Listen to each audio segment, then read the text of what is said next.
Hello there, YouTube. It's S. Conley here, and this is another lecture, but it's pre-recorded for my Philosophy and Practice series that I'm doing this year. There are going to be at least 13 videos, possibly more. We've already done the nature of the demonic and the ethics of magic, and coming up will be the foundation of magical practice. The pacting trend, where we talk about pact making. Will demons lie and why? Discernment. Is it you or is it a demon, and how can you tell? Good, evil, and duality. That's number 7. Number 8 is how your own thinking can limit your magic. Number 9 is why worship.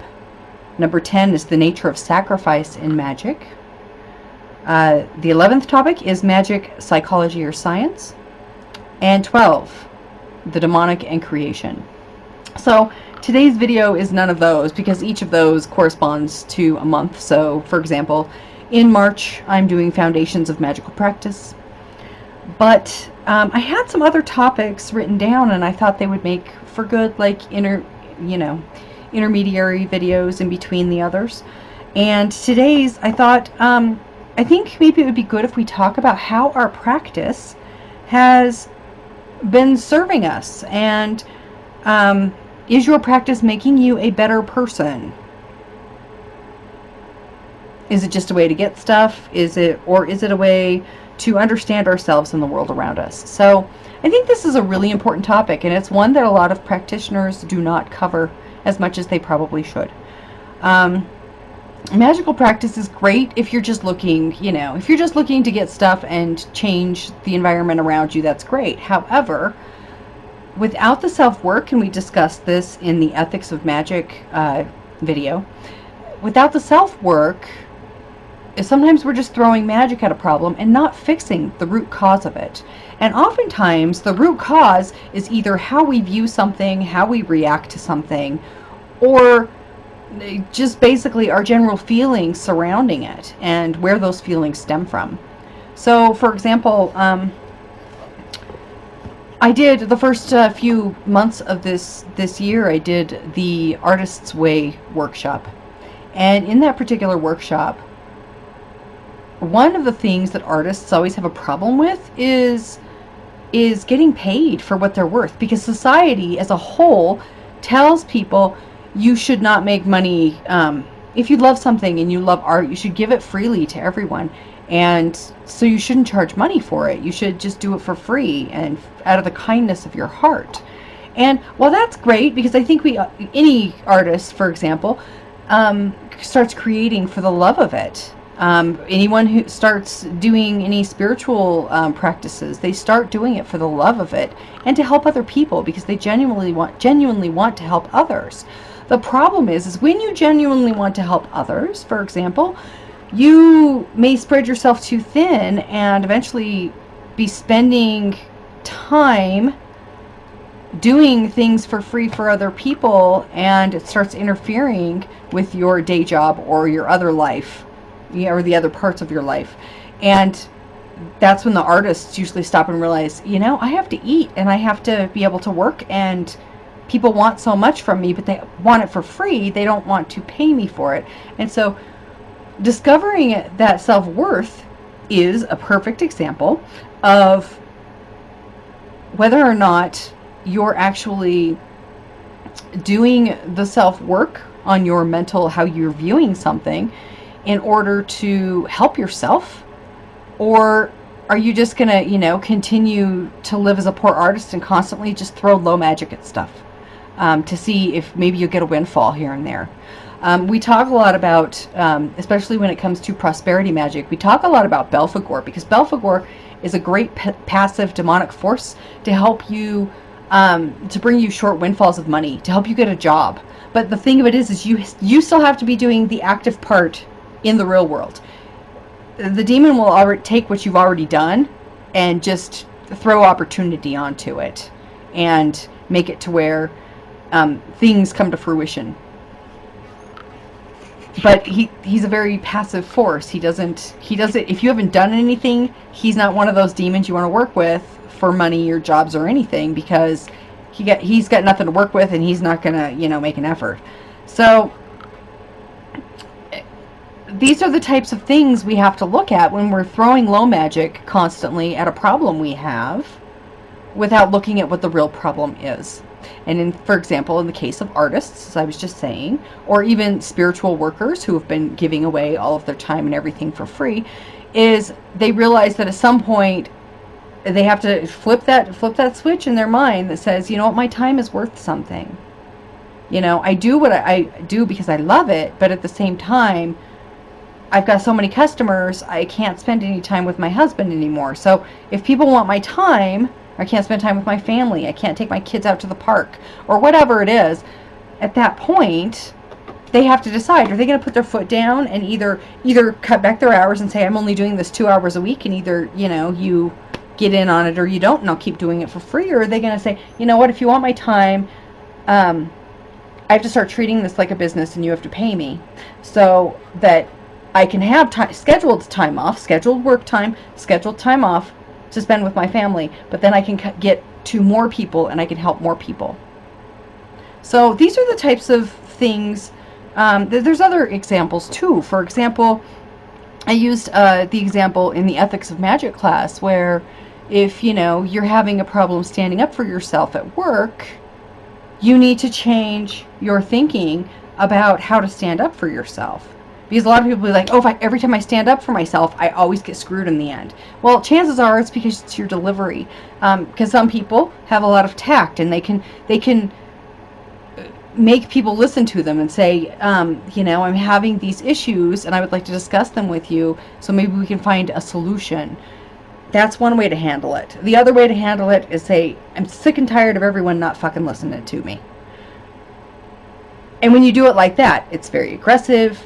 There's cursing involved, there's blame, and automatically those people you're talking to have closed themselves off, and they no longer want to hear what you have to say. Whereas as you involve them in part of the discussion, saying, I think I'm seeing a problem here, and I think maybe we need to address it, and maybe we can discuss it and try to find a solution, that's like, I need your help here because I'm having a problem.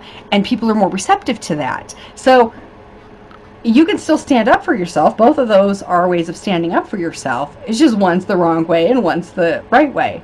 And you have to change the way you think about that. If that's the reason you don't stand up for yourself, is because you always end up in a bad position or always end up being the bad guy, then you need to look at yourself and how you can change yourself, because you can't change other people. You can change you can change your attitude toward a problem. You can choose how you react to a situation. You choose who you bring into your life and whose crap you get involved with. Everything you do is a choice. Now, that's not to say there are not situations where people drag you into their crap, but at the same time, you have to decide how you're going to react to that. So the inner work is just as important to any magical practice, whether you do just low work or the high magic, which is all self-work. So so that is your question for the month. Your question for the following month is, how is your magical practice serving you? And how is it making you a better person? And how is it making your magic more effective, your low magic more effective? Because, on the great Egyptian temple walls, it is said that it was written that man know thyself and thou shalt know the gods. Because when you know yourself, it's so much easier to navigate life and so much easier to navigate the world around you. And you don't have as much of a need for constant low magic being thrown at small, everyday problems. As like when you first start out practicing magic, that's your inclination, is to throw magic at every problem, just to see if you can fix it that way. But ultimately, you're going to find over the years that eventually you're going to have to turn that inward. You're going to have to practice high magic. And I don't mean necessarily that you have to be ceremonial about it. You don't have to go through, all of the ancient rituals and the names of God and all of that. None of that crazy stuff. I'm just saying you have to turn your focus inward and find out where you can improve in order to enhance your magical practice. Because any internal work you do is going to make your life better, because it's going to change the way you view things, view situations. One of my friends has a quote on her Facebook from Jack Sparrow in, is that Pirates of the Caribbean, I believe. And it says, "The problem is not the problem. It's your attitude toward the problem that's the problem." So that's kind of what I'm trying to say here.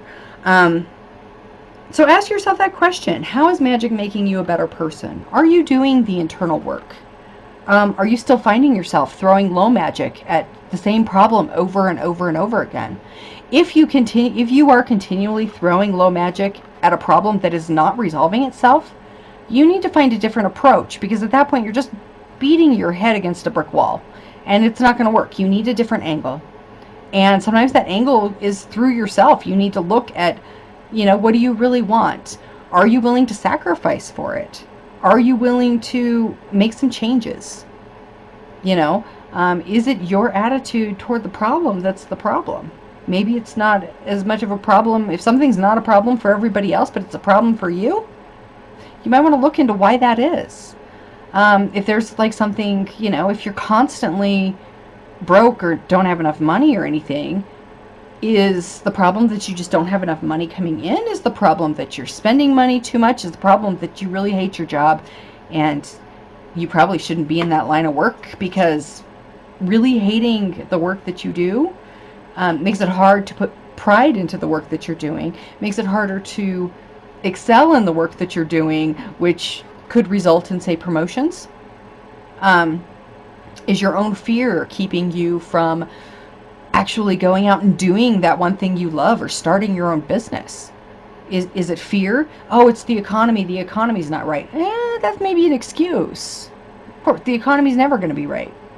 So maybe you should start it now. Is it the hard work? Is it the self-motivation? What is the problem at the heart of the problem? And oftentimes you'll find the problem at the heart of the problem is within. And once you start eliminating those problems and you start doing things that you're afraid to do, and not taking calculated risks, I don't want to say taking risks, but calculated risks, and the more you start planning and the more you start thinking about how you're thinking about these different situations that are causing you the problems that you keep having to throw magic at, you can rewire all of that. But of course, we're going to talk about that a lot more in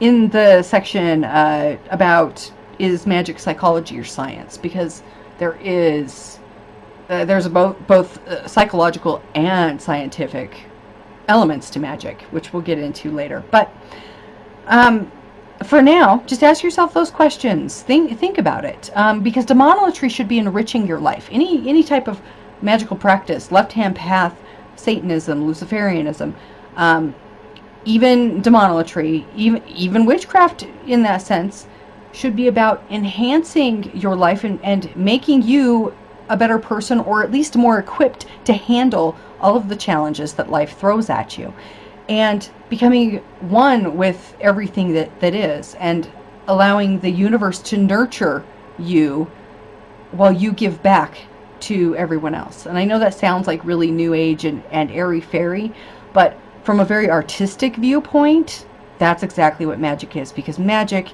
is for people who create, whether they're creating their own realities, or they're creating pieces of art, or they're creating solutions to problems. Whatever it is that you create, that's what makes you a magician. So I'm just going to go ahead and cut this short, because this is only a small, short 15-minute video, and hopefully I'll have a few of these that I'm going to slide in between all of the upcoming videos.